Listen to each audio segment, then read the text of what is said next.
শহীদ হয়েছেন, তারা কত কষ্ট করেছেন, কত মেহনত করেছেন। আজকে সেই ইমাম হাসান ইমাম হুসাইনদের নাম করে ভাই আমার দোস্ত আমার এই মুহররম মাসে একদল মানুষ ভাই আমার ঢোল বাজায়, কথা ঠিক না ভুল? আচ্ছা কেউ মারা গেলে ঢোল বাজানো চলবে? তোমার বাপ মরে গেছে, তুমি কোনদিন ঢোল বাজাবে? হ্যাঁ, তাহলে ইমাম হুসাইন হুজুর ইন্তেকাল করেছে, তুমি ঢোল কেন বাজাচ্ছো? লাঠি খেলছে, কি মজা, কি মজা! একদল লাপাচ্ছে, একদল লাঠি খেলছে, ঠাকাস ঠুকুস ঠাকাস ঠুকুস। কি রে ভাই, ইন্টারনেটে দেখছে, চোখে এলো, কেউ পাঠাচ্ছে, হুজুর দেখুন কেমন লাঠি খেলা চলছে। ইমাম হাসান রাদিয়াল্লাহু তাআলা আনহুকে বিবাহ সংক্রান্ত ব্যাপার নিয়ে বিষ পান করানো হয়েছিল, আপনারা জানেন? হে তরুণ যুবকেরা, হে আমার বন্ধুরা, শুনে রেখে দিন বাবা, জেনে রেখে যান হে মুসলমান। হযরত ইমাম হাসান রাদিয়াল্লাহু তাআলা আনহু আস্তে আস্তে বড় হলেন। এদিকে অনেক ঘটনা ঘটে গেছে, আমি কোনো কথাই যাচ্ছি না। দয়ার নবী ইন্তেকাল করেছেন। বন্ধুরা আমার, তরুণ যুবকেরা আমার, ফেরেশতা জিবরাইল আলাইহিস সালাম যখন বলেছিলেন ইয়া রাসূলুল্লাহ হাবিবাল্লাহ, আপনার ছোট নাতি তাকে আপনার জালেম উম্মতেরা, নিষ্ঠুর উম্মতেরা খেতে না দিয়ে, পান করতে না দিয়ে কারবালা ময়দানে শহীদ করে দেবেন। হে তরুণ যুবকেরা, নবী আমার ঝরঝর করে কেঁদেছিলেন। আল্লাহর নবীকে সান্ত্বনা দিয়ে জিবরাইল ফেরেশতা বলেছিলেন ইয়া রাসূলুল্লাহ হাবিবাল্লাহ, আপনি ভেঙে পড়বেন না, নাসাবারি করবেন না, ধৈর্য হারা হয়ে যাবেন না। কাল কিয়ামতের দিনে আপনার নাতিদের দেখিয়ে কোটি কোটি গুনাহগার উম্মত উম্মতিদের নাজাত করাতে পারবেন। হে তরুণ যুবকেরা, আম্মা জান ফাতিমাতুজ জোহরা রাদিয়াল্লাহু তাআলা আনহা এই খবরটা পেয়েছে, বললেন ইয়া রাসূলুল্লাহ, আব্বা জান, আমার সন্তানদের কথা ফেরেশতা জিবরাইল আলাইহিস সালাম কি বলে গেছে? আমার সন্তানেরা কি এমন অন্যায় করবে যে আপনার এই জালেম উম্মতেরা নিষ্ঠুরভাবে তাদের শহীদ করবে? আমি ফাতেমা তোমার হে পিতামহ, কি কথা আমায় তুমি শোনালে, আমি ফাতেমা তোমার হে পিতামহ, কি কথা আমায় তুমি শোনালে, করবে কি ভুল ক্ষমা নাই যার হাসান হুসাইনের জীবনে, হাসান হুসাইনের জীবনে। হে তরুণ যুবকেরা, হে আমার বন্ধুরা, শুনে রেখে দিন বাবা, জেনে রেখে যান হে মুসলমান, একটু লক্ষ্য করুন, হে মুসলমান একটুখানি খেয়াল করুন। ভাইরা আমার, জওয়ান যুবকেরা আমার, মুরব্বিয়ানিরা আমার, শুনে রেখে দিন বাবা, জেনে রেখে যান। এমন সময় দেখতে পাওয়া যায় ফেরেশতা জিবরাইল আলাইহিস সালাম আবার বলতে লাগলেন ইয়া রাসূলুল্লাহ হাবিবাল্লাহ ওয়া আখিরি জামানার পয়গম্বর, শুনে রেখে দিন, জেনে রেখে দেন, আপনার ছোট নাতিকে, আপনার ছোট নাতির তাকদীরে কি লেখা আছে আমার আল্লাহ জানিয়ে দিয়েছেন। ইয়া রাসূলুল্লাহ হাবিবাল্লাহ, আপনার ছোট নাতিকে আপনারই জালেম উম্মতেরা, আপনারই নিষ্ঠুর উম্মতেরা, আপনারই জালেম উম্মতেরা খেতে না দিয়ে, পান করতে না দিয়ে, কারবালা ময়দানে ফোরাত নদীর পানি আটকে দিয়ে সাপে খাবে, ব্যাঙে খাবে, দুশমনে খাবে, জালিমে খাবে, কিন্তু নবী খানদানকে তারা পানি পান করতে দেবে না। আপনারই জালেম উম্মতেরা, আপনারই নিষ্ঠুর উম্মতেরা খেতে না দিয়ে, পান করতে না দিয়ে কারবালা ময়দানে আপনার ছোট নাতি হযরত ইমাম হুসাইন রাদিয়াল্লাহু তাআলা আনহুকে শহীদ করে দেবে। তিনি যখন শহীদ হয়ে যাবেন, তার সারা শরীরটা লালে লাল হয়ে যাবে, রক্তাক্ত হয়ে যাবে, সারা শরীরটা লালে লাল হবে। আর বিনিময়ে আমার আল্লাহ তাআলা জান্নাতের ভিতরে একটা লোহিত বর্ণের, লাল বর্ণের বালাখানা রেখে দিয়েছে। তার বিনিময়ে একটা লোহিত বর্ণের, লাল বর্ণের বালাখানা রেখে দিয়েছে। ইয়া রাসূলুল্লাহ হাবিবাল্লাহ, আপনি নাসাবারি করবেন না,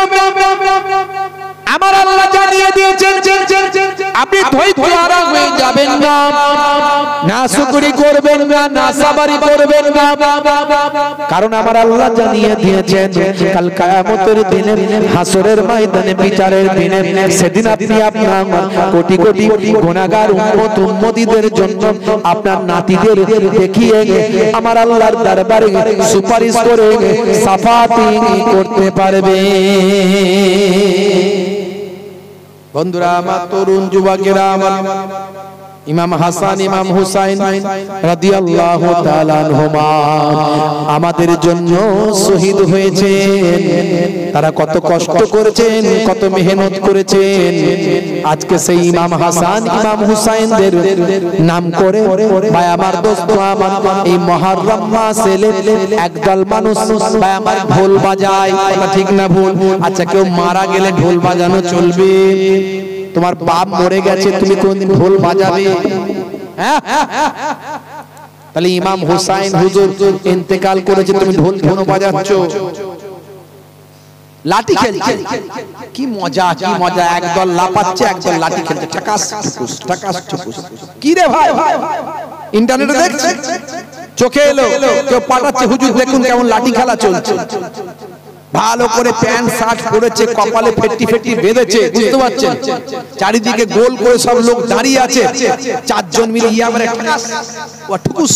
কি রে ভাই, না শোক পালন হচ্ছে। একটু শোক আছে তোমাদের মনে হচ্ছে? লোক হই হই করছে, নাচছে, আনন্দ করছে, ফুর্তি করছে, ঢোল বাজাচ্ছে, হ্যাঁ ডিজে বাজাচ্ছে, এতে শোক হচ্ছে? শোক? হ্যাঁ, আর যদি মুখে চাপড়াও, বুকে চাপড়াও, এটাই কি শোক করার পদ্ধতি? কে শিখিয়েছে তোমাদের? কে বলেছে?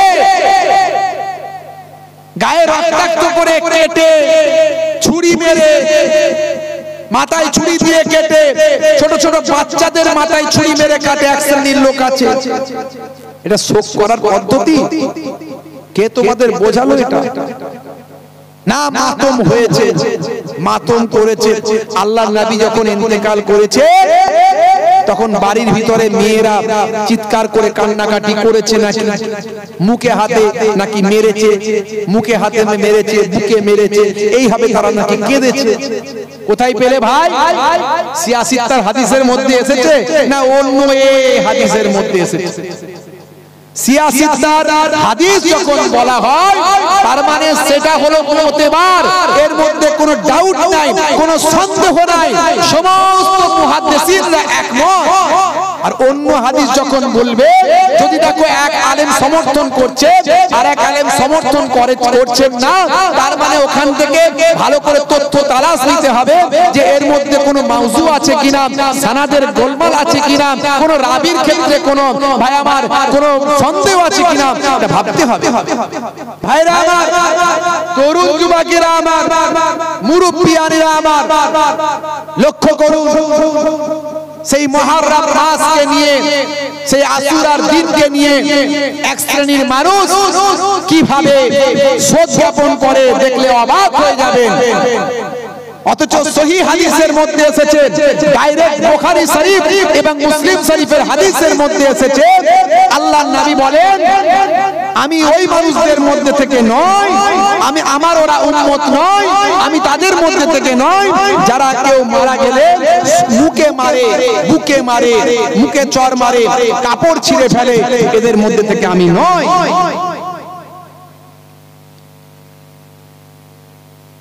হুজুর কেবলা বাড়িতে যাচ্ছেন, একটু পরে আসবেন, মাশাআল্লাহ যে যেখানে আছেন পাক মাহফিলে এসে বসে যান। বাবা আমার হুজুর পীর কেবলা কিছু সময়ের মধ্যে আসবেন, বাড়িতে যাচ্ছেন, তো এলি উনি এসে উঠবেন। তো আমি আপনাদের খেদমত থেকে বিদায় নেব। আমি খুব আজকে আমার জন্য দোয়া রাখবেন, আমার আব্বাজান খুব অসুস্থ আছেন, বুঝতে পারছেন, খালি আমি জলসা মিস করি না। আর আমি কলকাতা পার হওয়ার পরে খবর পেয়েছি যে আব্বাজানের শরীর খুব বাড়াবাড়ি আছে, নার্সিং হোমে ভর্তি করা হয়েছে, বুঝতে পারছেন। আমি সোজা এখান থেকে নার্সিং হোম যাব। তো যাই হোক, আপনার দোয়া রাখবেন। মস্ত বড় আলেম, মস্ত বড় ওলি, শাইখুল হাদিস ফুরফুরা শরীফ ছোট হুজুর পীর কেবলা রাহমাতুল্লাহ আলাইহির সুযোগ্য জামাতা মায়াপুর পীরনগরী হুজুর পীর কেবলা রাহমাতুল্লাহ আলাইহির বড় সাহেবজাদা মস্ত বড় আলেম, দীর্ঘদিন ধরে দারসে হাদিস দিয়েছেন, হাদিসের দার্স দিয়েছেন। অনেক বড় বড় যারা আলেম তারা সব আব্বাজান ওয়ালিদ সাহেব হুজুরের ছাত্র, বুঝতে পারছেন। দীর্ঘদিন ধরে বহু মাদ্রাসা মসজিদ নিজে হাতে প্রতিষ্ঠা করেছেন, বহু জলসা জুলুসের নিজে হাতে তৈরি করেছেন, বহু মানুষকে হেদায়েতের আলো দিয়েছেন, বহু বেনামাজিকে নামাজি বানিয়েছেন, বহু বায়ামার বেদাড়িওয়ালাকে দাড়িওয়ালা বানিয়েছেন। আল্লাহ রাব্বুল আলামিন যেন আরো কিছুদিন হায়াত দারাজ করে দেন, বলুন আল্লাহুম্মা আমিন। আপনারা দোয়া রাখবেন। আব্বাজান ওয়ালিদ সাহেব হুজুর তিনি খুব অসুস্থ আছেন, আমি এখান থেকে সোজা চলে যাব। তাই আমি ভাইদের বলেছিলাম যে আমি হয়তো ভেবেছিলাম একবার যে আমি আর জলসায় যাব না, কিন্তু না এলে ভাইয়ের একটু অসুবিধায় পড়ে যাবেন, আর আমি কলকাতা পার করে চলে এসেছি। তাই আমি একটু হাজির দেওয়ার জন্য এলাম, কিছু সময়ের জন্য আপনাদের খেদমতে আছি, বিদায় নেব। ভাইরা আমার খুবই সংক্ষেপে, এই মুহররম মাস আমাদের মধ্যে দিয়ে যাচ্ছে। শোহাদায়ে কারবালা হুজুররা আমাদের জন্য তারা শহীদ হয়েছে।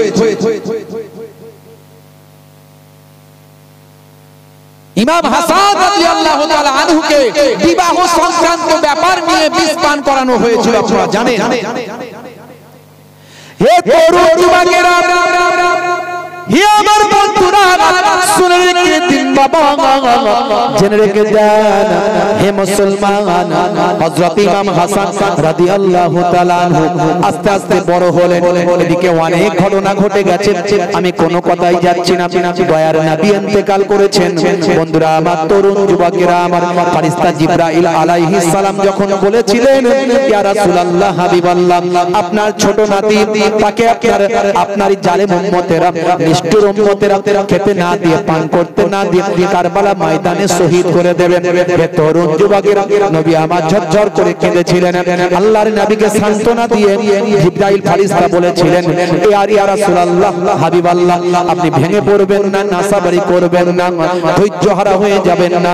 কাল কিয়ামতের দিনে আপনার নাতিদের দেখিয়ে কোটি কোটি গুনাহগার উম্মত উম্মতিদের নাজাত করাতে পারবেন।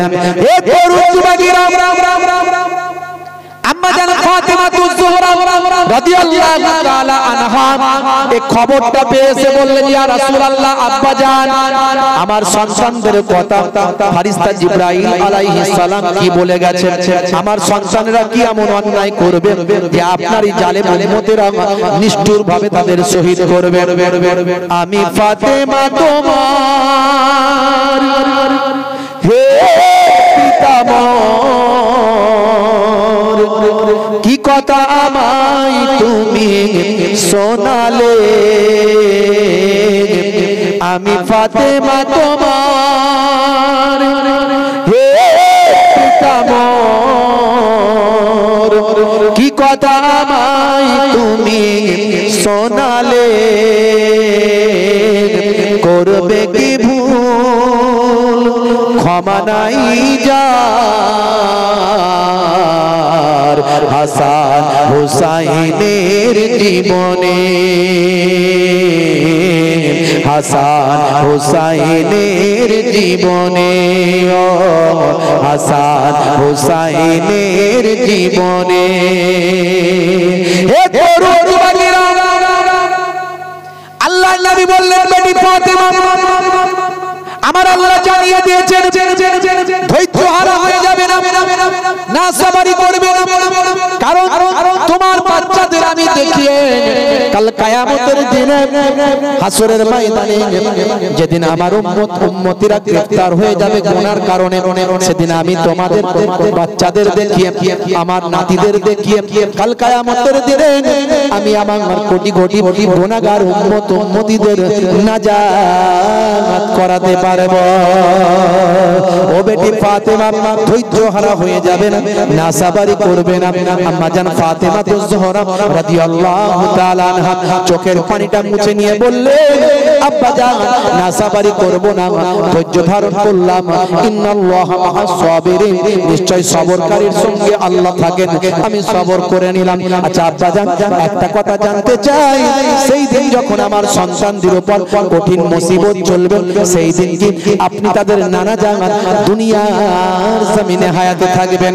আল্লাহর নবী চোখ ভরা পানি নিয়ে বললেন, ও বিবি ফাতেমা, সেই দিন আমি রাসূলুল্লাহ সাল্লাল্লাহু আলাইহি ওয়াসাল্লাম আমি তাদের নানা জাহান দুনিয়ার জমিনে থাকবো না।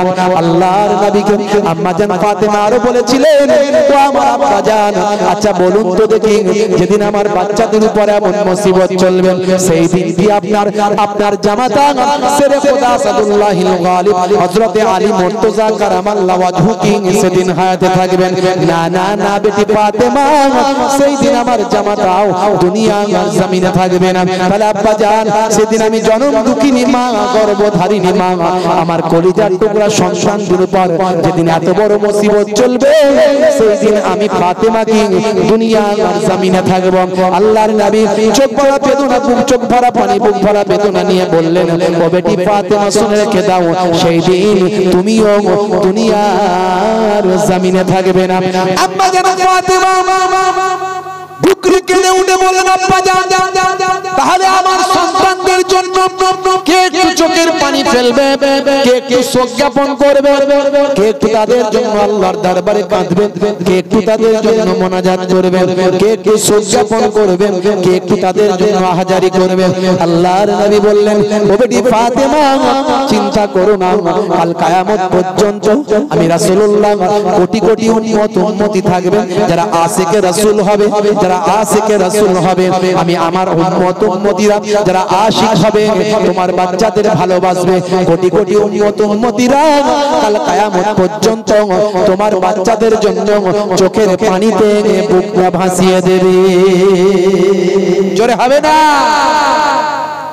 ইমাম হোসেনকে ভালোবাসেন, একটু কেঁদেছেন, তাদের জন্য একটু আল্লাহর দরবারে মোনাজাত করে চোখে দিয়ে পানি ঝরেছে না রক্ত বের করছে, ডিজে করছে, ঢোল বাজাচ্ছে, নাচছে? ছি ছি ছি। হে তরুণ যুবকেরা, অনেক ঘটনা মাঝখানে ঘটে গেছে। হযরত আবু বকর সিদ্দিক রাদিয়াল্লাহু তাআলা আনহু আল্লাহর নবীর ইন্তেকালের পরে 2 বছর কিছুদিন খেলাফতি করেছেন। হযরত ওমর ফারুক তারপরে 10 বছর খেলাফতি করেছেন। হযরত ওসমান জিন্নুরাইন তারপরে 12 বছর খেলাফতি করেছেন। হযরত শেরে খোদা আলী মুর্তজা কারামাল্লাহু ওয়াজহু কিছু কম বেশি 5 বছর কয়েক মাস খেলাফতি করেছেন। এদিকে অনেক ঘটনা ঘটে গেছে, অনেক ফোরাত নদীর পানি গড়িয়ে গেছে, অনেক দিন চলে গেছে, সময় চলে গেছে। হযরত শেরে খোদা আলী মুর্তজা কারামাল্লাহু ওয়াজহুর কলিজার টুকরা বড় সাহেবজাদা হযরত ইমাম হাসান রাদিয়াল্লাহু তাআলা আনহু বিবাহ হয়েছে। ভাই আমার, বিবাহ সংক্রান্ত সমস্যা দেখা দিয়েছে, বারবার বিবাহ সংক্রান্ত সমস্যা নিয়ে হযরত ইমাম হাসান রাদিয়াল্লাহু তাআলা আনহুকে জীবনে অনেকবার বিস্পান করানো হয়েছে। বিয়ে শাদী একটা ভাইটাল জিনিস, কথা ঠিক না বল? হযরত শেরে খোদা আলী মুর্তজা কারামাল্লাহু ওয়াজহুকে রাসূলের কলিজার টুকরা জান্নাতের নারীদের যিনি সরদারিনী হবেন মা ফাতেমা যোহরা রাদিয়াল্লাহু তাআলা আনহাকে শেরে খোদা আলীর হাতে যখন তুলে দিয়েছিলেন দয়ার নবী, তখন শেরে খোদা আলীর হাতে পয়সা, টাকা পয়সা, সম্পদ বলে কিছু ছিল না। একটা বর্ম ছিল, বর্ম, যুদ্ধের পোশাক, যুদ্ধের পোশাক ছাড়া আর কিছু নাই। শেরে খোদা আলীর একটা তলোয়ার ছিল, জুলফিকার দয়ার নবী দিয়েছিলেন, এছাড়া আর কিছু নাই।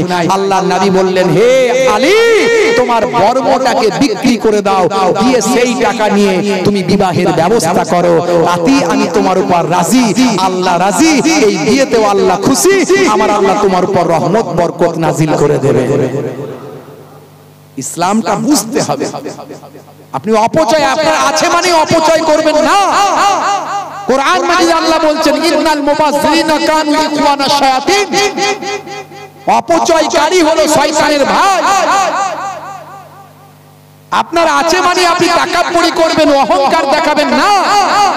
কোরআন মাজিদে আল্লাহ বলছেন, ইন্নাল্লাহা লা ইউহিব্বুল মুতাকাব্বিরিন, আমার আল্লাহ অহংকারীকে পছন্দ করেন না। ইসলামটা বুঝতে হবে। হযরত শেরে খোদা আলীর কলিজার টুকরা সন্তান ইমাম হাসান হুজুরকে জীবনে অনেকবার বিষ পান করানো হয়েছিল। বিবাহ সংক্রান্ত ব্যাপার নিয়ে প্রত্যেকবারে বিষ পান করে নানা জানের রওজা পর্যন্ত এসেছিলেন, নানা জানের ওসিলা দিয়ে দোয়া চেয়েছিলেন, আল্লাহ তাদের বিষকে পানি করে দিয়েছিলেন। জীবনের শেষ রাত 49 হিজরি 45 বছর বয়স মুরিদরা কুজো পাহারা দিচ্ছে কেউ না বিষ পান করাতে পারে তারই মাঝখান থেকে কেউ কুজো পাল্টে দিয়েছে বা বিষ মিশিয়ে দিয়েছে জীবনের শেষ রাত স্বপ্ন দেখলেন নানাজানকে স্বপ্ন দেখলেন নানাজান বলছেন ভাই হাসান আর কতদিন দুনিয়ায় থাকবে ভাই এসো এসো আল্লাহর জান্নাতে চলে এসো নানা নাতি একসঙ্গে বসবাস করি ইমাম হাসান দেখতে পাচ্ছেন এক সিংহাসনে বসে আছেন ইমাম নানাজান এক সিংহাসনে বসে আছেন আব্বাজান এক সিংহাসনে বসে আছেন আম্মাজান তবে ভাই তুমি দুনিয়া ছেড়ে আসার আগে তোমার উপর অনেক মুসিবত চলবে নাসাবারি করবে না ধৈর্যহারা হয়ে যাবে না কারণ তোমাদের দেখিয়ে আমি রাসূলুল্লাহ তোমাদের নানাজান কাল কিয়ামতের দিনে আমি আমার কোটি কোটি গুনাহগার উম্মতিদের নাজাত করাতে পারবো জোরে হবে না এই স্বপ্ন দেখে স্বপ্ন ভেঙে গেল মুরিদদের বলতে লাগলেন মুরিদরা হাউ হাউ করে কাঁদতে লাগলো আহারে কেমন পীর কেমন মুরিদ পীর কথা শুনলে কিছু মানুষের চুলকায় কথা ঠিক না ভুল শায়েখ শুনলে চুলকায় না ভাই আমার ওস্তাদ শুনলে চুলকায় না টিচার শুনলে চুলকায় না পীর শুনলে চুলকায় হ্যাঁ কিছু পীর ভণ্ড আছে কিছু পীর ভণ্ড আছে তার মানে কি সব পীরই ভণ্ড হ্যাঁ সেটা সব শ্রেণীর মধ্যেই আছে তোমাকে ভালোটা নিতে হবে খারাপটা ছাড়তে হবে পীর কথা শুনলে তো চুলকানি কেন ভাই আরে এই পীরেরাই তো এই ভারতবর্ষের বুকে ইসলামের আলো জ্বালিয়েছে খাজা গরিব নওয়াজ একজন মস্ত বড় পীর ছিলেন মুজাদ্দিদুজ জামান পীর আবু বকর সিদ্দিক রাহমাতুল্লাহ আলাইহি একজন মস্ত বড় পীর ছিলেন হযরতে হুজুর নিজামউদ্দিন আউলিয়া একজন মস্ত বড় পীর ছিলেন বাংলাদেশের জমিনে আলো জ্বালিয়েছেন হযরতে জালাল হুজুর মস্ত বড় পীর ছিলেন কোরআন হুজুর মস্ত বড় পীর ছিলেন এই পীরেরাই তো বাংলা আসাম বাংলাদেশ পাকিস্তান ভারত এই উপমহাদেশে ইসলামের আলোকে বিস্তার করেছিল তাদের নীতি আদর্শগুলো কেমন ছিল জানতে হবে হক পীর খুঁজে বের করতে হবে ভাইরা আমার কেমন পীর কেমন মুরিদ ঝরঝর করে কাঁদছেন পীর মানে হলো ওস্তাদ পীর মানে টিচার পীর মানে শিক্ষক অনেক মানে হয় আপনি শিক্ষক ছাড়া চলতে পারবেন না আপনাকে শিক্ষক ধরতেই হবে আপনি ওস্তাদ ছাড়া কি করে পরীক্ষা দেবেন কি করে পাস করবেন কি করে ভালো রেজাল্ট করবেন পারেন নাকি আপনাকে ব্যাখ্যা বুঝতে হবে মানে জানতে হবে আল্লাহর কোরআন যেখানে বলছে ফাসআলু আহলা যিকরি ইন কুনতুম লা তাআলামুন তুমি যেটা জানো না জানলে ওয়ালার কাছে জেনে নাও আল্লাহর কোরআনের অর্ডার তার মানে ওস্তাদের কাছে জানো শিক্ষক ধরো এটা আল্লাহর কোরআন বলেছে ভুল ব্যাখ্যা করে ভুল অপব্যবহার করে মানুষকে আলেম ওলামা হাক্কানি পীর মুর্শিদের কাছ থেকে সরিয়ে দেয় আমাদেরকে হাক্কানি ওলিয়া খুঁজে বের করতে হবে হাক্কানি পীর খুঁজে বের করতে হবে বুঝতে পারছেন আমার ফুরফুরা শরীফ মুজাদ্দিদুজ জামান পীর আবু বকর সিদ্দিক রাহমাতুল্লাহ আলাইহি তিনি পীরদের কারখানা তৈরি করে দিয়েছিলেন হাজার হাজার তিনি পীর ওলি আল্লাহ তিনি বানিয়ে দিয়েছেন তিনি রাস্তা দেখিয়ে দিয়েছেন তার নীতি আদর্শকে যদি পরিপূর্ণভাবে কেউ মেনে চলতে পারে তিনি একজন ওস্তাদ হয়ে যাবেন তিনি একজন শায়েখ হয়ে যাবেন তিনি একজন পীর হয়ে যাবেন তিনি একজন মুর্শিদ হয়ে যাবেন জোরে হবে না ভাইরা আমার জীবনের শেষ রাত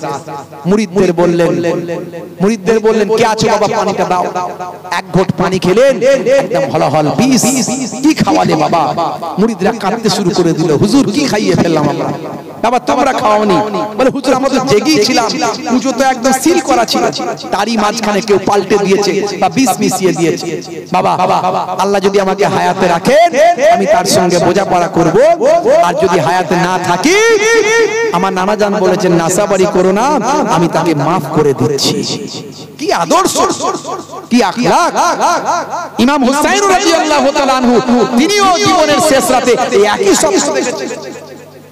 একই স্বপ্ন দেখেছিলেন হে তরুণ যুবকেরা হে আমার বন্ধুরা শুনে রেখে দিন বাবা জেনে রেখে দেন 72 জন মানুষ নিয়ে কুফার মানুষদের দাওয়াত গ্রহণ করে হযরত ইমাম হুসাইন রাদিয়াল্লাহু তাআলা আনহু কুফার দিকে চলতে লাগলেন মাঝে অনেক ঘটনা ঘটে গেছে আমি সেসব কথা বলছি না বাবা আমার জীবনের শেষ রাত 9 মুহররম দিন গত রাত্রি মুহররম মাসের 9 তারিখ দিন গত রাত্রি বাবা সমস্ত পুরুষ মানুষেরা প্রায় শহীদ হয়ে গেছেন বাবা তরুণ যুবকেরা কেবলমাত্র ইমাম হুসাইন রাদিয়াল্লাহু তাআলা আনহু হায়াতে আছেন, আর বাচ্চারা আছেন, আর মহিলারা আছেন।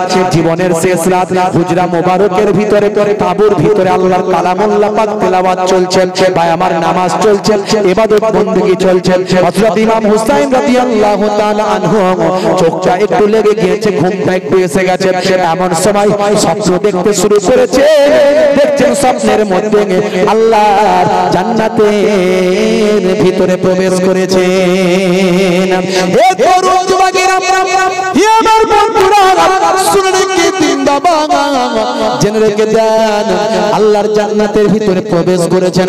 এমন সময় দেখছেন আল্লাহর জান্নাতের একটা কুরসিতে বসে আছেন নানা জান আখিরি জামানার পয়গম্বর, জগতের শেষ নবী নানা জান বসে আছেন। আর একটা কুরসিতে বসে আছেন আব্বা জান শেরে খোদা আলী বসে আছেন। আর একটা কুরসিতে বসে আছেন আম্মা জান খাতুনে জান্নাত বসে আছেন। আর একটা কুরসিতে বসে আছেন নওয়াসায়ে রাসূল বড় ভাইজান বসে আছেন। আর একটা কুরসিতে বসে আছেন হযরত ইমাম মুসলিম রাদিয়াল্লাহু তাআলা আনহু বসে আছেন। নানা জান ডাক দিয়ে বলছেন, ভাই হোসেন, ও ভাই হোসেন, আর কতদিন দুনিয়ায় থাকবে? এসো এসো এসো, আল্লাহর জান্নাতে নানা নাতি একসঙ্গে বসবাস করি। তবে মনে রেখো, তুমি যখন আসবে, তুমি দুনিয়া ছেড়ে বিদায় নেওয়ার আগে তোমার উপর অনেক মুসিবত চলবে। তবে মনে রাখবে, নাসাবারি করবে না, ধৈর্য হারা হয়ে যাবে না, কারণ তোমাদের দেখিয়ে কাল কিয়ামতের দিনে আমি আমার কোটি কোটি গুনাহগার উম্মতিদের নাজাত করাতে পারবো। জোরে হবে না? আমার আপনার জন্য ইমাম হুসাইন শহীদ হয়েছেন। যদি এজিদের বর্ষতা মেনে নিতে, তাহলে তাদের শহীদ হতে হতো না। তাই আমি এখানে কয়েক লাইন লিখেছি। নবীর নাতি ইমাম হোসেন এমন ঈমান এনেছে, কারবালাতে শহীদ হলেও এজিদ কে না। তরুণ যুবকেরা, হে আমার বন্ধুরা, শুনে রেখে দিন বাবা, জেনে রেখে দেন, আরবি মাস হলো 12টা। আরবি মাস হলো 12টা। এই 12টা মাসের মধ্যে মুহররম মাস হলো প্রথম মাস। এই মুহররম মাস, তারপরে সফর, মুহররম, সফর, রবিউল আউয়াল, রবিউস সানি, জামাদিউল আউয়াল, জামাদিউস সানি, রজব, শাবান, রমজান, শাওয়াল, জিলকাদা, জিলহজ, এই হলো 12টা মাস। হে তরুণ যুবকেরা, হে আমার বন্ধুরা, শুনে রেখে দিন বাবা, জেনে রেখে দেন, এই 12টা মাসের মধ্যে প্রথম মাস হলো মুহররম। এই মুহররম মাস, সারা 12টা মাসের মধ্যে 4টে মাসকে আমার আল্লাহ হারাম ঘোষণা করেছেন। 4টে মাস হলো হারাম মাস। বেশি আলোচনা করব না মাসগুলো নিয়ে, শুধু এটুকু বলবো, যেহেতু মুহররম মাস আমাদের মাঝখান দিয়ে যাচ্ছে। হে তরুণ যুবকেরা, এই মুহররম মাস হলো হারাম মাস। হারাম কথার অর্থ হলো দুটো। হারাম কথার অর্থ হলো দুটো, একটা হলো পবিত্রতা, একটা হলো পবিত্রতা, আর একটা হলো নিষিদ্ধতা। অর্থাৎ এই হারাম মাসগুলোতে যেমন পবিত্র, হারাম মাসগুলো যেমন পবিত্র, আবার এই হারাম মাসে কিছু নিষেধ কাজ আছে। তাই হারাম মাসের অর্থ হলো নিষিদ্ধতা, কিছু নিষেধ জিনিস আছে এই সব মাসগুলোতে। হে তরুণ যুবকেরা, এই পবিত্র মাসে আপনাকে আমাকে ভালো ভালো কাজ করতে হবে। পবিত্র কাজগুলো বেশি বেশি করতে হবে। বেশি বেশি নামাজ, বেশি বেশি তেলাওয়াত, বেশি বেশি দান খায়রাত, বেশি বেশি সাদকাত, বেশি বেশি রোজা, বেশি বেশি কোরআন পড়া, বেশি বেশি আল্লাহর মাহবুব বান্দাদের জীবন জিন্দেগি আলোচনা করা, বেশি বেশি ইসলামের নীতি আদর্শগুলো নিজেদের জীবনে বাস্তবায়িত করা। এই পবিত্র মাসে এগুলো কাজ। হে তরুণ যুবকেরা, আর নিষিদ্ধতা বলতে কি? নিষিদ্ধতা মানে এই মাসেতে কোন রকম মারপিট চলবে না, এই মাসেতে কোন রকম দাঙ্গা ফাসাদ চলবে না, এই মাসেতে কোন কোনো রকম অন্যায় কাজ করা চলবে না, এই মাসেতে কোনো রকম অপরাধ করা চলবে না, এই মাসেতে কোনো রকম অশ্লীলতা করা চলবে না, অন্য মাসেও চলবে না, কিন্তু এই মাসে আরো স্পেশাল ভাবে কঠিন ভাবে নিষিদ্ধ। কারণ এই মাসে কোনো অপরাধ করা চলবে না, কোনো খুন খারাপি চলবে না। হে তরুণ যুবকেরা, কিন্তু মুসলমান আমরা কতটা মানি বুকে হাত দিয়ে ভাবুন, লেজে পা পড়লে সঙ্গে সঙ্গে অন্যায় কাজ শুরু করে দিই, কথা ঠিক না বল?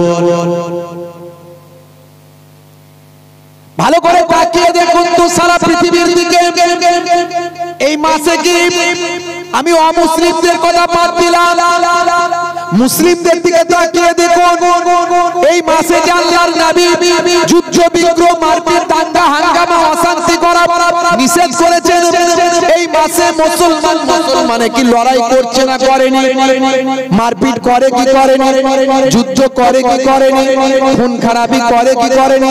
মুসলমান অশ্লীলতা করে কি করেনি? একটু ভালো করে চিন্তা করে দেখুন। আসলে এই মাসের গুরুত্ব আমরা তেমন ভাবে দিই না।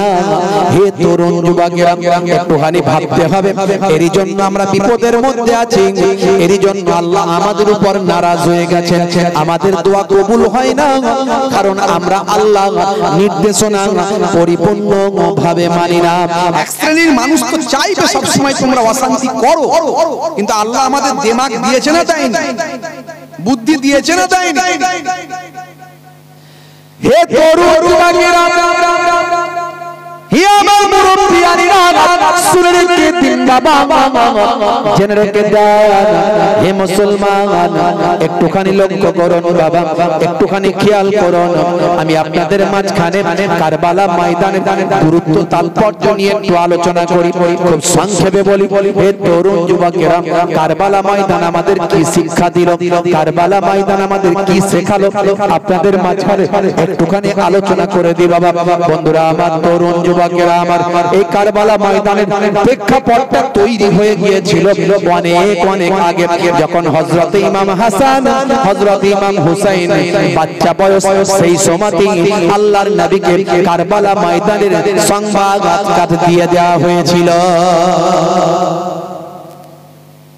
ইমাম হাসান যখন ছোট, তখন থেকে কারবালা ময়দানের সংবাদ, শুহাদায়ে কারবালা হুজুরদের সংবাদ, ইমাম হুসাইন হুজুর যে শহীদ হবে, ইমাম হাসান হুজুর যে শহীদ হবে, এই সংবাদ আল্লাহর নবীর কাছে পৌঁছে দেওয়া হয়েছে।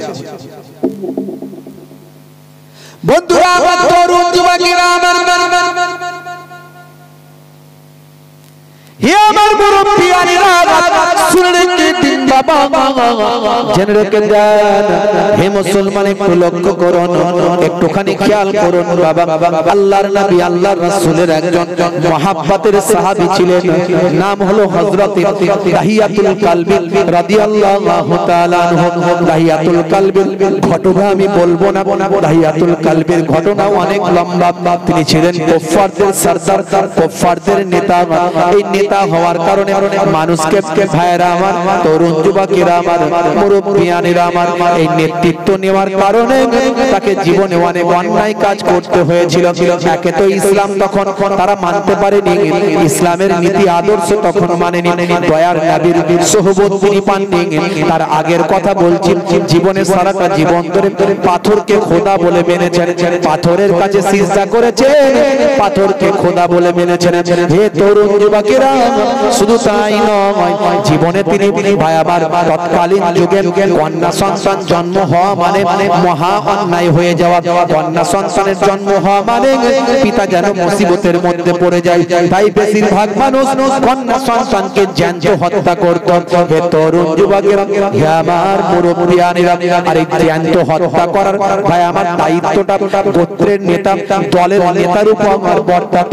যিনি দলের নেতা, তাকেই কন্যা সন্তানকে হত্যা করতে হতো। তার কাছে ভাই আমার জীবিত কন্যা সন্তানকে, সদ্যজাত কন্যা সন্তানকে দলের নেতার কাছে তুলে দিত এলাকার মানুষ। এবার তুমি এই মা বাচ্চাটিকে হত্যা করে দাও। এইভাবে হে তরুণ যুবকেরা, দাহিয়াতুল কালবি জীবনে জিন্দেগিতে 70টারও বেশি জীবন্ত কন্যা সন্তানকে নিজে হাতে হত্যা করেছিল। এত বড় একজন পাপী মানুষ ছিলেন তিনি প্রথম জামানায়। কেন কন্যা সন্তান হলে জন্ম হলে হত্যা করে দেয়? কেন? তার কারণ হলো কন্যা সন্তানকে বিয়ে দিতে হবে। কন্যা সন্তানকে বিয়ে দিতে হবে। ভাই একটু এসে ফ্যানটা একটু কাছে করে দেন না ভাই, ফ্যানে একটা হাওয়া স্পিড নেই একদম, মানে হাওয়া তো লাগছে না, একটু কাছে করে। কন্যা সন্তান হলে তার বিয়ে দিতে হবে। জামাইয়ের কাছে শ্বশুরের সম্মান নষ্ট হবে। তখনকারের মানুষ এতটাই অ্যাগ্রেসিভ, এতটাই ভয়ঙ্কর, মাইট ইজ রাইট, জোজ্জার মুল্লুকদার, এতটাই বদমাইশ ছিল। একজন মানুষ যদি খুন হয়ে যেত, তারা বদলা নিত 100টা মানুষকে হত্যা করে। একজনের পরিবর্তে 100 জনকে হত্যা করলে তবে তাদের মন ঠান্ডা হতো, জান ঠান্ডা হতো। তখনকার যুগের মানুষ কোন অন্যায় কাজ করলে গর্ববোধ করত, আমি এই কাজটা করেছি, আমি চুরি করতে পেরেছি, আমি খুন করতে পেরেছি, আমি ধর্ষণ করতে পেরেছি। তারা লজ্জা মনে করত না। সেই সময়তে আমার আপনার নবী, দয়ার নবীকে আল্লাহ পাঠিয়েছিলেন পরিবেশ ঠিক করার জন্য। দয়ার নবী এসে এমন পরিবেশ ঠিক করলেন, ইসলামের নীতি আদর্শ এমন ভাবে তুলে দিলেন মানুষের কাছে, যারা কন্যা সন্তানকে হত্যা করত তারা কন্যা সন্তানকে রক্ষক বাঁচানোর জন্য নিজেদের জীবনকে উৎসর্গ করে দিল। ভাবুন তো, পুরো পরিবেশটা চেঞ্জ করে দিলেন আমার নবী। যারা কন্যা সন্তানের সতীত্ব নষ্ট করত তারা কন্যা সন্তানের সতীত্ব বাঁচানোর জন্য নিজেদের জীবনকে উৎসর্গ করে দিল। নবী এসে বললেন, মায়ের পায়ের তলায় সন্তানের জান্নাত। ইযহাব ফাআকরিমহা ফাইন্নাল জান্নাতা তাহতা রিজলাইহা। যাও তোমার মায়ের সম্মান করো, কারণ তোমার মায়ের পায়ের তলায় তোমার জান্নাত। জোরে হবে না? জোরে হবে না ভাঙড়ের মানুষ? একটু কথাগুলো বোঝার চেষ্টা করুন। সেই সময়কার কথা আমি বলছি। আজও কন্যা সন্তানের জন্ম হলে সেই জাহেলিয়াত যুগের ছোঁয়া আমাদের মধ্যে আছে। অনেক পিতার মন খারাপ করে, কথা ঠিক না ভুল? মেয়ের জন্ম হয়ে গেল, ছেলে হলে ভালো হতো, আমার একটা লাঠি হতো। সর্বনাশ, ছেলের জন্ম হলে নাকি লাঠি হবে, বাপের লাঠি। বুঝতে পারছেন? যেই ছেলের বয়স 16 বছর হলো তাকে পাঠিয়ে দিল কাজে, যা বাবা কাজ করে খা, একটু ইনকাম করে দে বাবা, আমার বয়স হয়ে গেছে। কত বয়স চাচা? বলে 42 বছর। 42 বছর বয়সে তুমি রিটার্ন নিয়ে নিলে? বলে হ্যাঁ। আর কত খাটবো? এবার ছেলেরা খাচ্ছে, ছেলেদের পয়সায় খাচ্ছে, চায়ের দোকানে বড় বড় বুকনি দিচ্ছে। ছেলেদের পয়সায় খাচ্ছে, চায়ের দোকানে বড় বড় ডায়লগ দিচ্ছে। জানো আমার ছেলে আজকে 26 ইঞ্চি টিভি কিনে নিয়ে এসছে। উড়ি সর্বনাশ। আর ইসলাম বলেছিল, যতক্ষণ পর্যন্ত তোমার শরীরের তাকত থাকবে, যতক্ষণ পর্যন্ত তোমার শরীরের ক্ষমতা থাকবে, ততক্ষণ পর্যন্ত তুমি নিজে পরিশ্রম করো, খেটে খাও, খেটে ইনকাম করো, নিজে হাতে হালাল কামাই অর্জন করো। কখনো হারাম কামাই অর্জন করবে না। গায়ে গতরে খেটে পরিশ্রম করে যে খেলো সে হালাল খাদ্য খেলো। জোরে হবে না? বন্ধুরা আমার, তরুণ ছেলের জন্ম হয়েছে, বাপ মিষ্টির প্যাকেট নিয়ে গোটা এলাকা মাই দৌড়াচ্ছে, মিষ্টি খাও, মিষ্টি খাও, আমার ছেলে হয়েছে, আমার ছেলে হয়েছে। আমি অত বেশি হয়েও না খুশি, অত বেশি হয়েও না খুশি। ওই ছেলে বড় হলে মারবেই তোমায় খুশি। খুশি না হয়ে বরং ছেলেটাকে কি করে মাদ্রাসায় দিয়ে মানুষের মতো মানুষ করব, এই চেষ্টা করে। নবী বলছেন আউ তারাকা ওয়ালাদান ইয়াস্তাগফির লাহু বাদা মাউতিহি, নেক সন্তানের জন্ম হলে ওই নেক সন্তান যদি পৃথিবীতে রাখতে পারো, ওই নেক সন্তানের ওসিলায় বাবা কবরে পড়ে পড়ে কিয়ামত পর্যন্ত সওয়াব পেতে থাকবে। এটা হলো সাদকায়ে জারিয়া। তোমার সন্তানটাকে ছোটবেলায় মাদ্রাসায় দাও, মক্তবে দাও,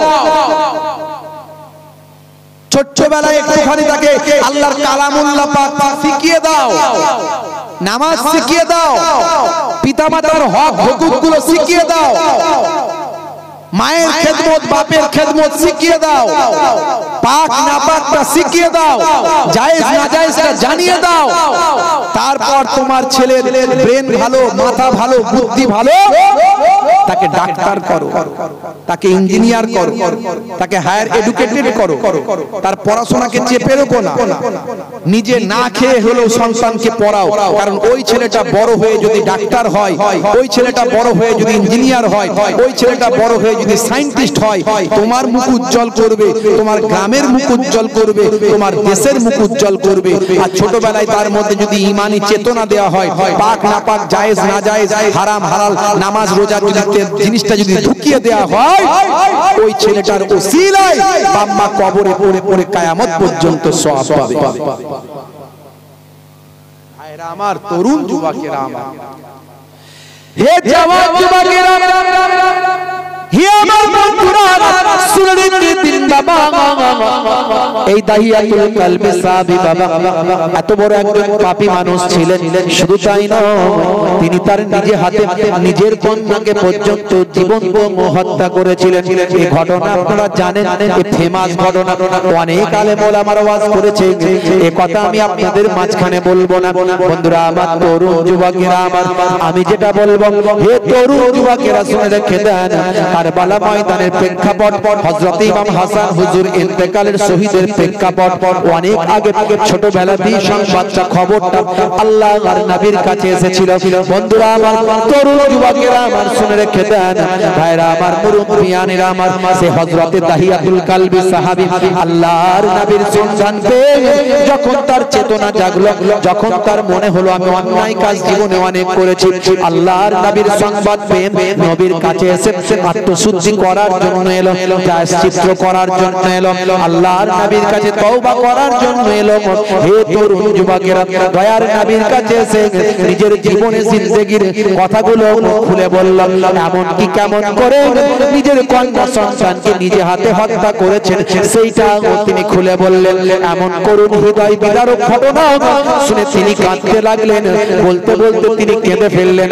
আর দয়ার নবী দাহিয়াতুল কলবির মুখে ওই ঘটনাখানা শুনে নবী আমার কাঁদতে লাগলেন।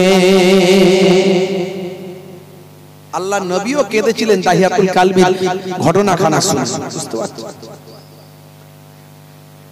হে তরুণ যুবকেরা,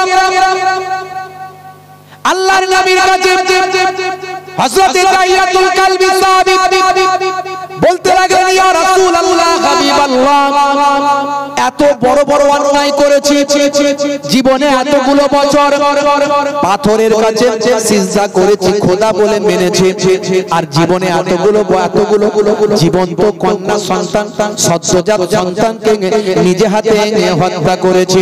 হে তরুণ যুবকেরা, শুনে রেখে দিন বাবা, আল্লাহর নবীর কাছে ঝরঝর করে কাঁদতে কাঁদতে বললেন, ও দয়ার নবী, আখিরি জামানার পয়গম্বর হুজুর, বলুন বলুন, আমার জীবনে জিন্দেগির গুনাহ কি আমার আল্লাহ মাফ করবেন?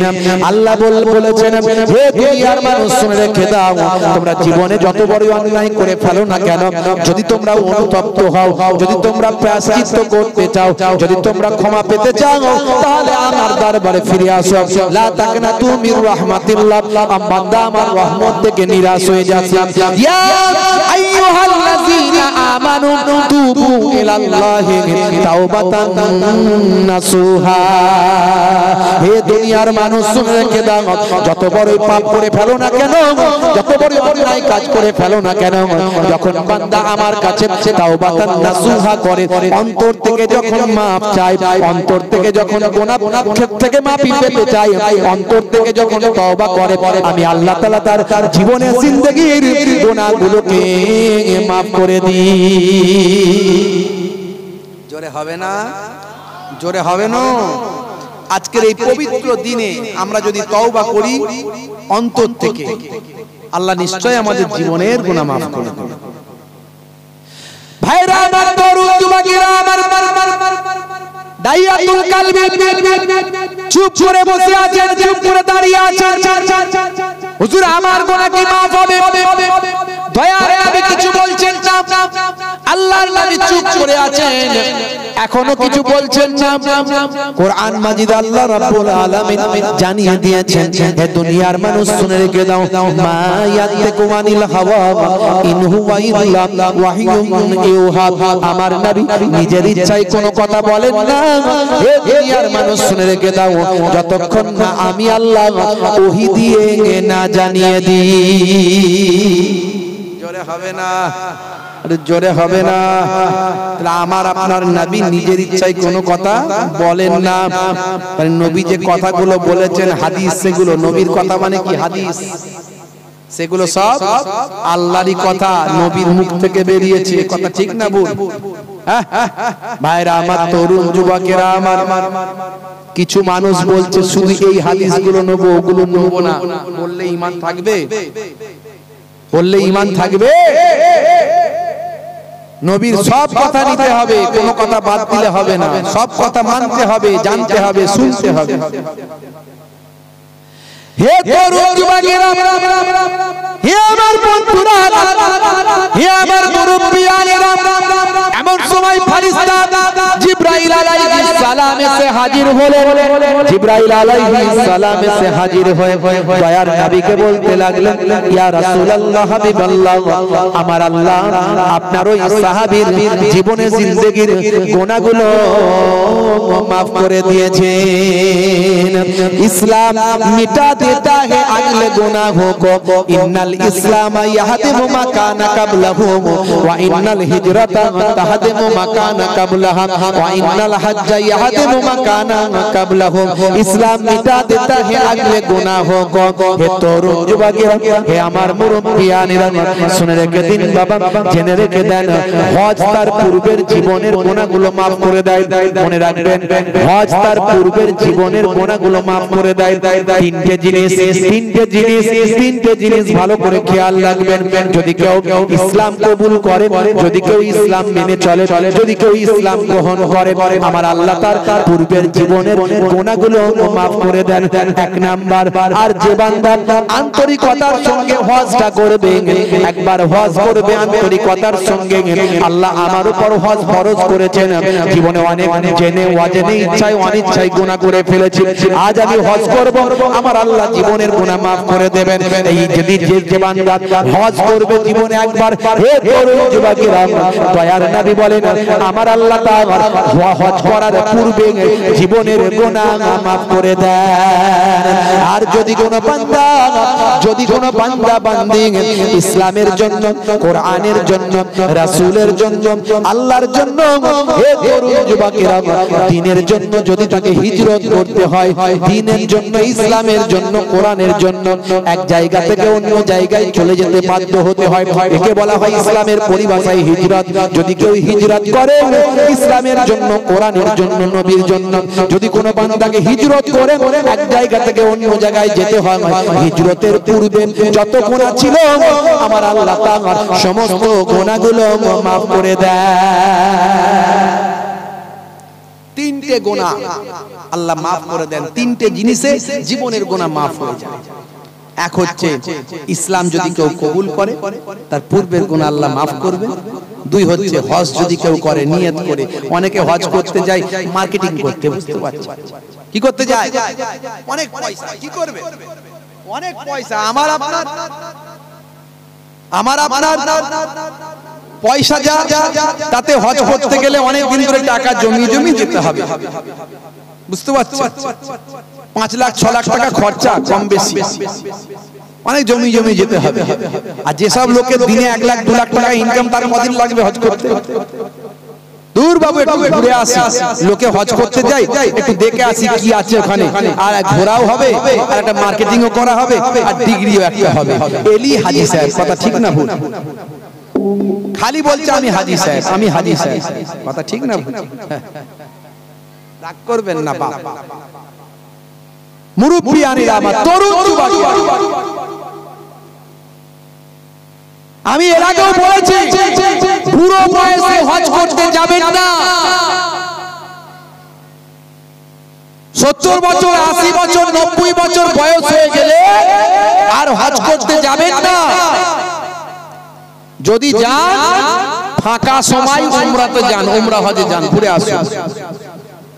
হজের সময় মারাত্মক ভিড়। এবার আপনারা দেখেছেন কয়েক হাজার মানুষ ইন্তেকাল করেছে,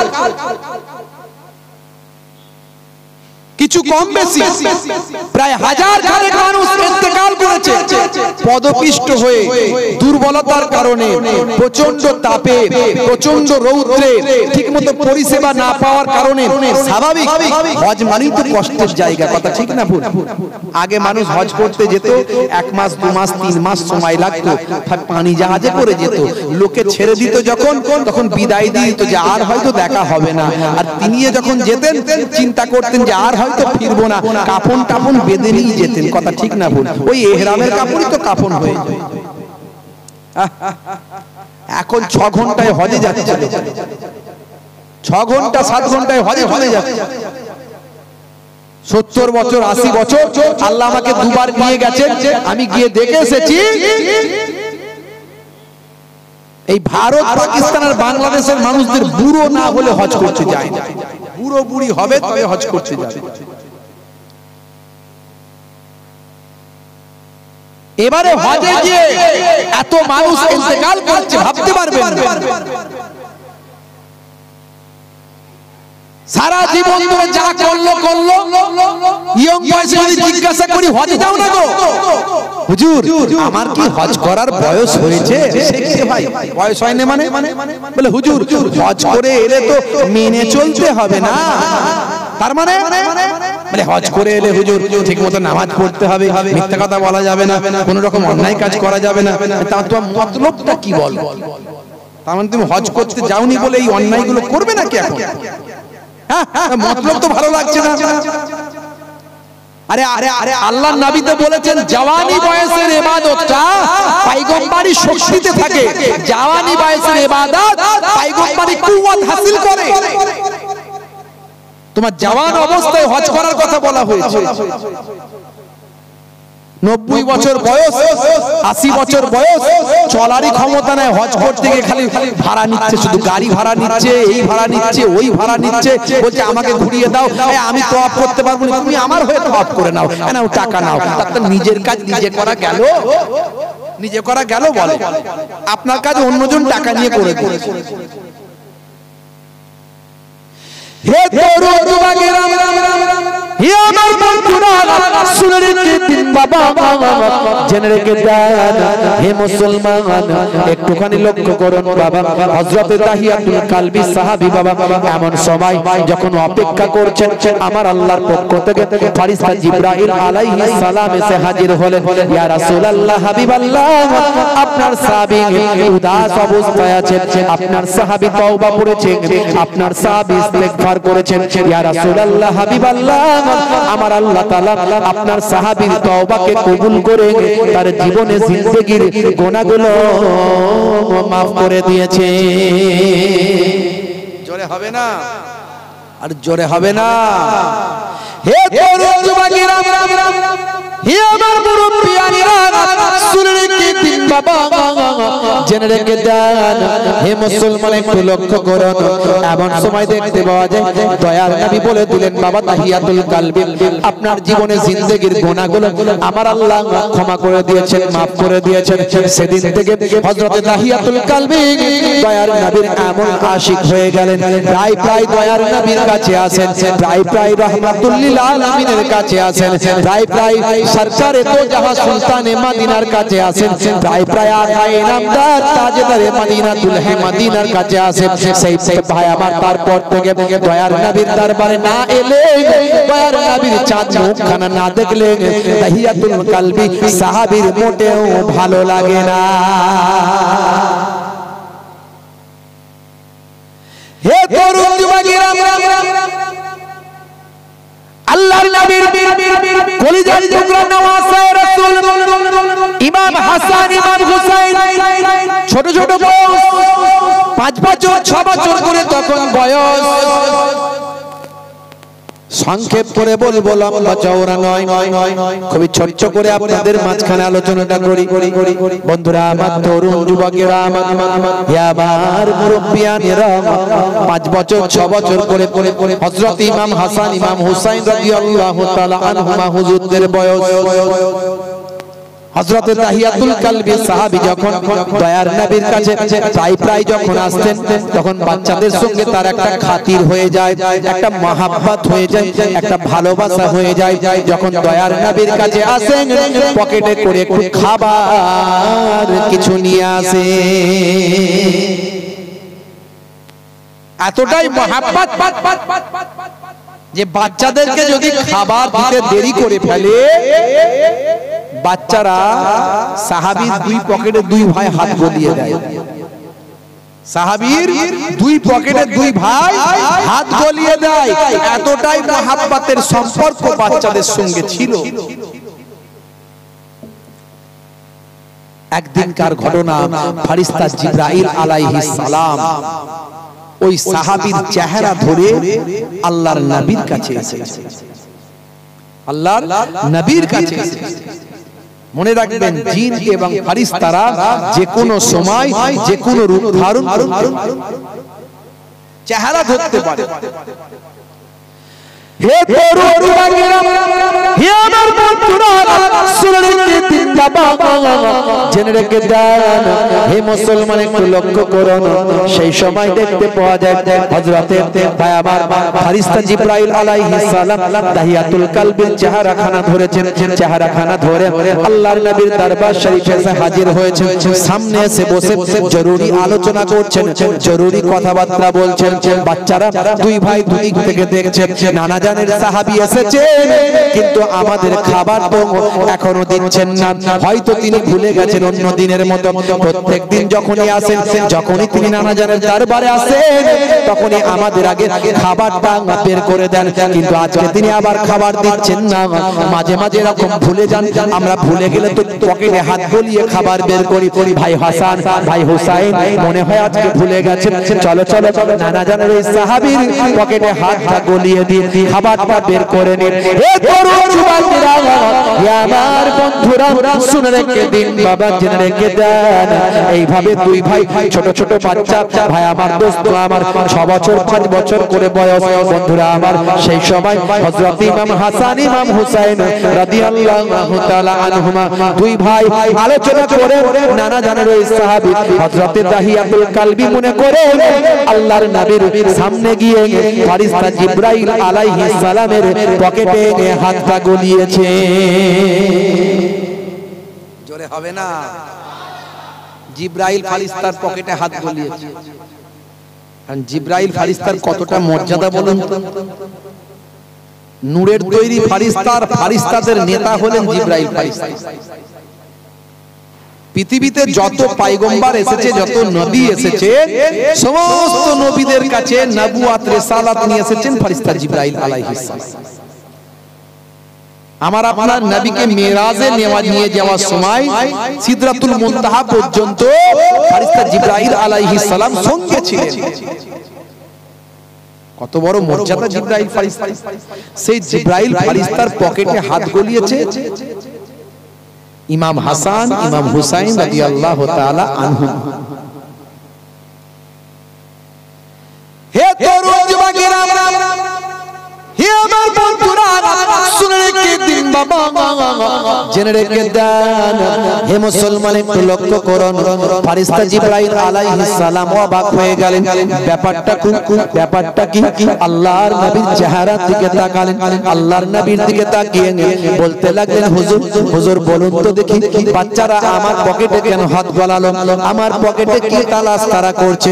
কি তারা খোঁজাখুঁজি করছে? বিষয়টা কি একটু আমাকে খুলে বলুন। বলার সঙ্গে সঙ্গে আল্লাহর নবী দো জাহানের বাদশা হাবিবুল্লাহ রাহমাতুল লিল আলামিন। অনেকে বলেন নবী আমাদের মতো মানুষ আছে না নাই? জোরে বলেন। নবী আমাদের বড় ভাইয়ের মতো না হলে বলুন নাউজুবিল্লাহ। নবীও মানুষ, আমরাও মানুষ, আছে না নাই? এত নবী নবী নবী নবী করলে হবে না, বলুন নাউজুবিল্লাহ। দয়ার নবীর মর্যাদা তারা জানে না। আলাম মানে হলো জগৎ, আর আলামের বহু বচন হলো আলামিন। সূরা ফাতিহায় আমরা পড়ি আলহামদুলিল্লাহি রাব্বিল আলামিন, পড়ি কি পড়ি না? সব তারিফ আল্লাহ কে লিয়ে है जो रब है सारे जहां का। এই পৃথিবীটা হলো একটা জগৎ, আলাম, আর ওখানে আল্লাহ বললেন রব্বুল আলামিন, রব্বিল আলামিন। আলাম গুলোর জগৎ রব, একটা আলাম নয়, একটা জগৎ নয়, সমস্ত জগৎগুলোর রব হলেন আল্লাহ। 1450 বছর আগে আল্লাহর কোরআনে আল্লাহ জানিয়ে দিলেন যে আলাম একটা নয়, আলাম হলো অনেক। ভালো করে বুঝবেন। আমি বিজ্ঞান ভার্সেস ইসলাম মাঝে মাঝে কথা বলি, আপনারা জানেন। কোরআন ভার্সেস বিজ্ঞান মাঝে মাঝে কথা বলি, আপনারা জানেন। ইন্টারনেটে সার্চ করবেন, অসংখ্য উদাহরণ আমি তুলে ধরেছি সেখানে। আজকে কথার ফাঁকে বেরিয়ে গেল, তাই বলে দি বাবা। হে তরুণ যুবকেরা, 1450 বছর আগে কোরআন মাজিদে লিপিবদ্ধ হলো যে আলাম একটা নয়, আলাম আছে অসংখ্য। এই জন্য আলামের বহু বচন আলামিন এসেছে। এটা আজকের কথা নয়, 1450 বছর আগের কথা। সূরা ফাতিহায় আমরা 5 ওয়াক্ত 5 বার পড়ি, প্রত্যেক ওয়াক্তের নামাজে সূরা ফাতিহায় পড়ি।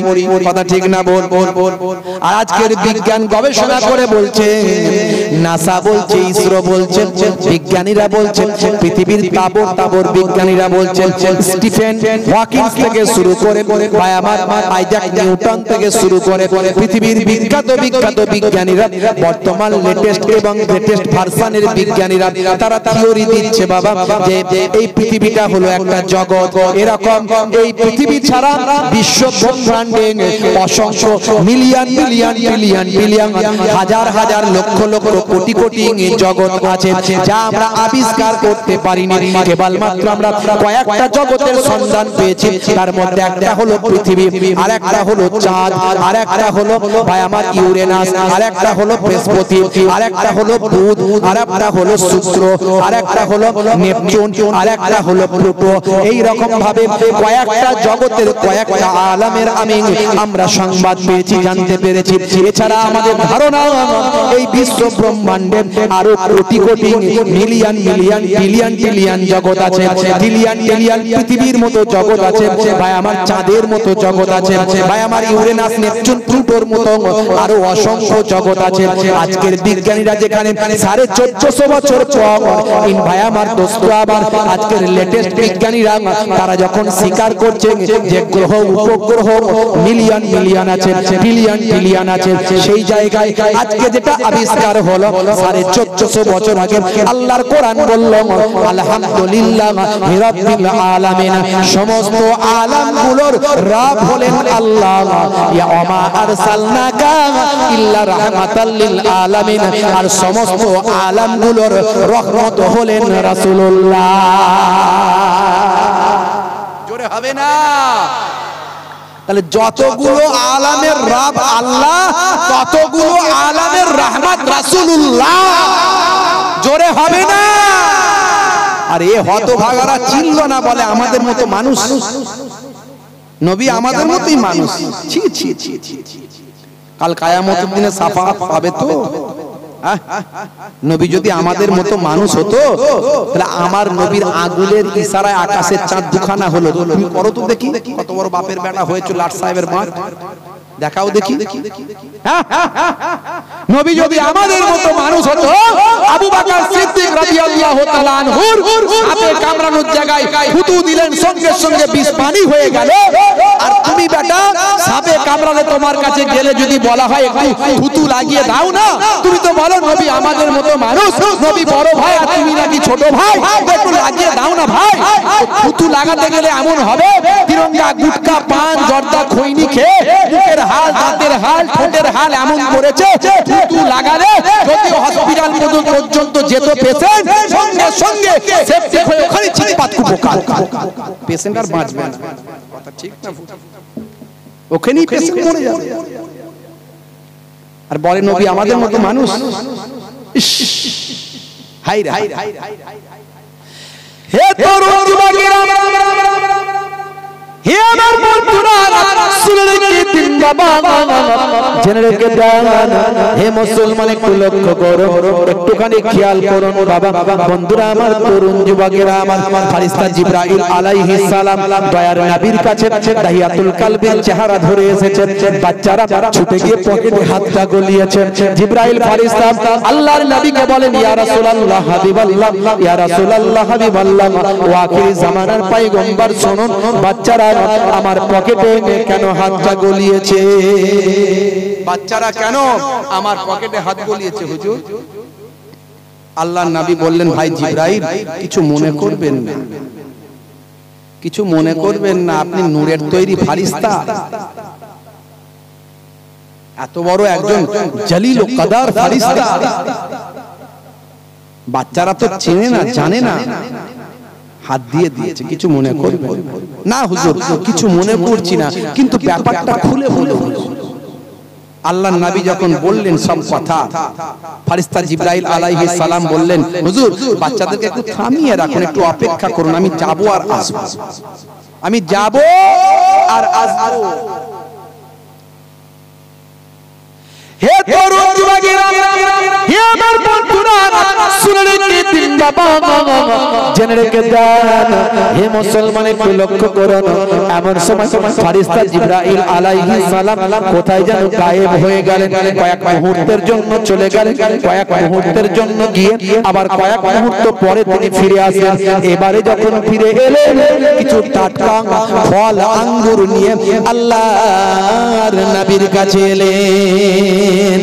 আল্লাহর নবী আখিরি জামানার পয়গম্বরকে বললেন, ইয়া রাসূলুল্লাহ হাবিবাল্লাহ, বাচ্চাদের একটু ডাকুন, বাচ্চাদের ডেকে নিয়ে এসে আপনার জানুতে একটু বসান, আপনার জানুতে বসিয়ে একটু এই টাটকা ফলগুলো বাচ্চাদের একটু খাওয়ান। আমি জিবরাইল একটু নিজের চোখে অবলোকন করি, নিজের চোখে আমি দেখি। আল্লাহর নবী জিবরাইল ফারিস্তার কথা শুনে দয়ার নবীর কলিজার টুকরা দুইজন নওয়াজে রাসূলকে ডাক দিলেন, ভাই হাসান এদিকে এসো, ভাই হোসেন এদিকে এসো। দুইজন বাচ্চারা ছুটে ছুটে নানা জান করে এলো। নানা জানকে বড্ড ভালোবাসে, নানা জানো নাতিদের বড্ড ভালোবাসেন। এ তরুণ যুবকেরা দুইজন বাচ্চাকে নিজের জানুতে বসালেন। দয়ার নবী রাহমাতুল লিল আলামিন দুই জানুতে বসিয়ে টুকটুক করে টাটকা তাজা ফলগুলো নিজের নূরওয়ালা হাতেতে খাওয়াতে লাগলেন। ফারিস্তা জিবরাইল আলাইহিস সালাম মনোযোগ দিয়ে তাকিয়ে আছে, দেখছে, মনোযোগ দিয়ে তাকিয়ে আছে, দেখছে। আল্লাহর নবী বললেন, ভাই জিবরাইল এই এমন করে কি দেখছেন, এমন করে কি দেখছেন?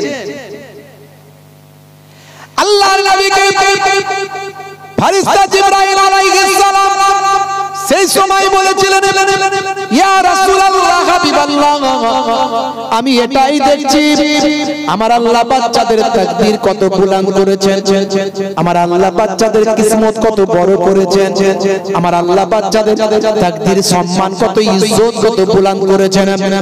এই বাচ্চারা, এই দুইজন বাচ্চা, আয় আমার হাবিব, আয় আমার নবী, আয় আমার পয়গম্বর, শুনে রেখে দিন, জেনে রেখে দিন, এই বাচ্চাদের তাকদীর আল্লাহ কত বড় করেছেন। দুনিয়ার জমিনে, দুনিয়ার জমিনে আখিরি জামানার পয়গম্বরের কোলে বসে, আখিরি জামানার পয়গম্বরের নূরওয়ালা হাতেতে আল্লাহর জান্নাতের টাটকা তাজা ফলটা দুনিয়ার জমিনে খাচ্ছে। জোরে হবে না, জোরে হবে না। হে তরুণ যুবকেরা, হে আমার বন্ধুরা, শুনে রেখে দিন বাবা, জেনে রেখে দেন। কিন্তু হুজুর বলবো কি, শুনে রেখে দিন, জেনে রেখে দিন, এই হাসান ইমাম হুসাইন আপনার দুইজন জাতির তাকদীর আল্লাহ কি লিখে রেখেছেন এটা আপনাকে জানিয়ে দেওয়ার জন্য আল্লাহ জানিয়েছেন। আপনাকে বলে দি হুজুর, হুজুর শুনে রাখুন, জেনে রাখুন, আপনি না সাবারি করবেন না, ধৈর্য হারা হয়ে যাবেন না, না সাবারি করবেন না। আপনার বড় নাতিকে আপনারই জালিম উম্মতেরা, আপনারই নিষ্ঠুর উম্মতেরা খেতে না দিয়ে, পান করতে না দিয়ে আপনার বড় নাতিকে বিষ পান করিয়ে শহীদ করে দেবে।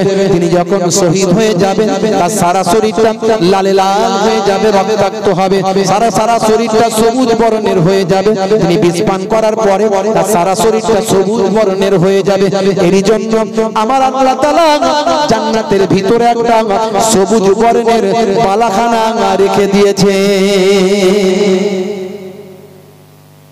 ইয়া রাসূলুল্লাহ, হাবিবাল্লাহ, আমার আল্লাহ জানিয়েছেন আপনি নাসাবারি করবেন না, ধৈর্য হারাবেন না, নাশুকরি করবেন না। কাল কিয়ামতের দিনে হাসরের ময়দানে যখন আপনার কোটি কোটি গুনাহগার উম্মতিদের নাজাত করার দরকার হবে, যখন কোটি কোটি গুনাহগার উম্মতি যারা জাহান্নামের বাসিন্দা হতে যাবে, জাহান্নাম তাদের ওয়াজিব হয়ে যাবে, জাহান্নামের অধিবাসী যখন তারা হয়ে যাবে, সেই দিনে কাল কিয়ামতের দিনে আপনি আপনার কোটি কোটি গুনাহগার উম্মতিদের ইমাম হাসান, ইমাম হুসাইনকে দেখিয়ে আপনি নাজাত করাতে পারবেন। আল্লাহর নবীর নাতিরা আমাদের জন্য তারা শহীদ হয়েছে, আমাদের জন্য জীবন দিয়েছে। দাদা হুজুর কেবলা দোয়া চেয়েছে, কবুল হয়েছে, কথা ঠিক না ভুল? দাদা হুজুর কেবলা দোয়া চেয়েছে, কবুল হয়ে গেছে। পাঁচ হুজুর কেবলা দোয়া চেয়েছে, কবুল হয়ে গেছে। বসিরহাট আল্লামা হুজুর দোয়া চেয়েছে, কবুল হয়ে গেছে। পীরনগরী হুজুর পীর কেবলা দোয়া চেয়েছে, কবুল হয়ে গেছে। বড় পীর সাহেব দোয়া চেয়েছে, কবুল হয়েছে। খাজা গরিব নামাজ দোয়া চেয়েছে, কবুল হয়েছে। বোয়ালি কালান্দা, সানাউল্লাহ পানিপতি, আহমদ শাহ, সুলতান শাহ হুজুররা দোয়া চেয়েছেন, কবুল হয়েছে। আর রাসূলের কলিজার টুকরা নাতিরা দোয়া চাইলে কি কবুল হতো না? জোরে বলেন, হতো না? হতো না? আল্লাহর নবী যদি বলতেন, আল্লাহ আমার নাতিদের এইভাবে মওত তুমি দিও না, এটা আমি বরদাস্ত করব না, আল্লাহ কি পরিবর্তন করে দিত না? তাকদীর পরিবর্তন করে দিত।